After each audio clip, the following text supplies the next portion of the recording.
आज सदानंद चौक कल्याण येथे एक जी होर्डिंग होती त्याच्यावर लावलेले बॅनर पडले, त्यामुळे खाली जे गाडी उभी होती त्याला नुकसान झाला. आम्ही स्पॉटवर येऊन पंचनामा केला.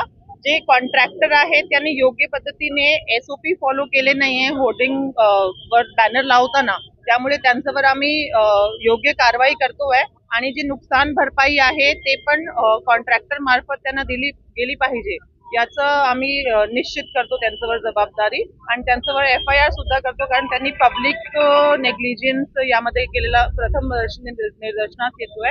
यासोबतच या परिसरामध्ये जे वेगवेगळ्या कंप्लेंट्स आहेत त्यांना पण एक आठवडाभरामध्ये जे होर्डिंगच्या बाबतीतली कंप्लेंट आहे ते निकाली काढण्याचे आदेशित करतो.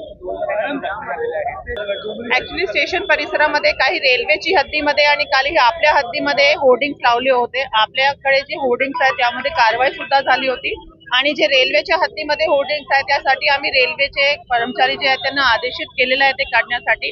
आणि परत एकदा आज आम्ही स्ट्रिक्ट सूचना सगळ्यांना देतो जेणेकरून कुठल्याही प्रकारची अशी घटना घडणार नाही. ते कारचा जो नुकसान झालाय ते आम्ही जो कॉन्ट्रॅक्टर आहे त्याचं मार्फत ताबडतोब जे पर्सन आहे त्यांना देण्यासाठी त्यांना निर्देशित करणार आहोत. जे जखमी झालेले आहे त्यांचे पण आम्ही आपल्या जो हॉस्पिटल आहे तिकडे ट्रीटमेंट करून घेणार आहोत. आजच आम्ही नोटीस बजावून म्हणजे हे कारवाई का आतापर्यंत केली गेली नाही याच्या अनुषंगाने आम्ही त्यांना नोटीस बजावतो.